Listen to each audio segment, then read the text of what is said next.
Hey everyone. So if you're learning English, you've probably felt this feeling of being stuck. You know what I'm talking about. You're good, but you're not quite fluent yet. So how do we get you from sounding like you're reading from a book to just talking? Well, that's exactly what we're going to tackle today. Does this sound like you? Your grammar is on point, your vocab is solid, but when you actually talk to someone, it just feels a bit stiff, right? Like you're reciting lines. It's called the intermediate plateau, and man, it is so frustrating. You're just looking for that little something extra to push you over the edge. Okay, let's fix that. Right now, we're going to dive into 7 phrases that native speakers use all the time. Seriously, every single day. Think of these like little secret keys that unlock that next level of sounding natural. All right, first up, let's look at phrases that are all about building a positive connection with people. You know, stuff for encouragement and showing you're on the same page. Okay, phrase number 1 is a super common and really useful one. There you go. Now, I bet you've heard this before, but the question is, are you really using it in all the ways you can? So what's so cool about this phrase is that it kind of does 2 jobs at once. It can mean great job, like a little pat on the back.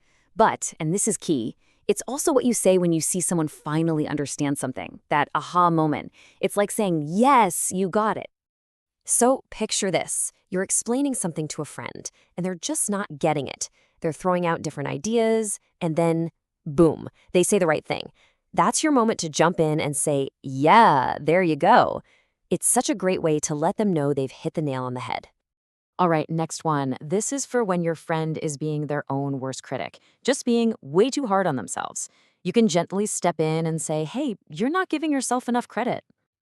So what does that really mean to give someone credit? It's basically about recognizing their effort. You're saying, hey, I see you. I see how hard you're trying, and you're actually doing way better than you think you are. It's a fantastic little phrase to shut down that negative self-talk. I mean, we've all been there, right? A friend is like, I am so bad at this. And instead of just saying, no, you're not, you can hit them with something that sounds so much more genuine. Hey, you're not giving yourself enough credit. Look at all the work you've put in. It totally changes the vibe and gives them that little boost they need.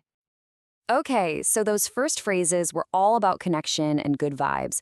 Now let's get into the nitty-gritty, the practical stuff. These next phrases are the real workhorses of everyday conversation, the ones you'll need for just getting things done. All right, this next one you will hear literally all the time. Just in case. It's our favorite way to talk about being prepared for something. Yeah, we use this to explain why we're taking a precaution, doing something to be safe even if it seems a little unnecessary. It's all about planning ahead. And it works for everything. The classic example, of course, is I'll bring an umbrella just in case it rains. But think about it. I'll pack an extra snack just in case I get hungry. I'll send a quick text just in case they're worried.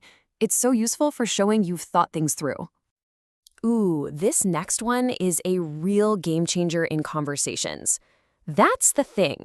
This is your go-to phrase for when you need to bring up a problem or a tricky little detail. Let me show you how it works. Say someone says, wow, he's such a great employee. And you agree, but there's a but. You'd say, yeah, he is.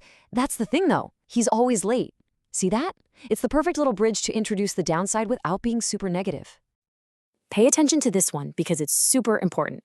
The phrase big deal can mean 2 totally opposite things. If you say it's no big deal, it means don't worry about it, it's fine. But if you say this is a big deal, you're saying this is serious, we need to pay attention. It all comes down to that one little word, no. Most of the time, you'll hear the casual version. Someone says, oh, I'm so sorry I'm late. And you can just say, it's no big deal, don't worry about it. It's a really easy, relaxed way to show that everything is okay. Okay, for our last couple of phrases, we're going to talk about growth and taking responsibility. These are the kinds of phrases that really show you're mature and can own your actions. So you messed up. It happens. A really simple, direct, and common way to admit it is to just say, that's on me. It's a lot more casual than saying I accept full responsibility, right? But it does the same job.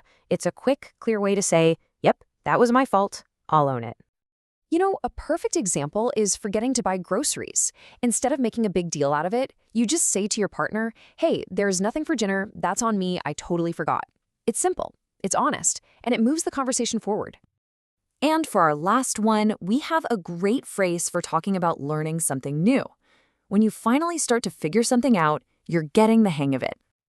I love this phrase because it really captures that feeling when a new skill starts to click into place. It's not instant. It takes a while, like when you start a new job and for weeks you feel like you have no idea what you're doing. And then, slowly, you start to get the hang of it. Things start to make sense. So there you have it, 7 new phrases to pop right into your conversational toolkit. From cheering someone on to owning a mistake, these are the kinds of things that will make you sound so much more natural when you speak. But look, just knowing these isn't enough, right? The real magic happens when you actually use them. So my challenge to you is this. Which one are you going to try out this week? Give it a shot. Thanks so much for tuning in.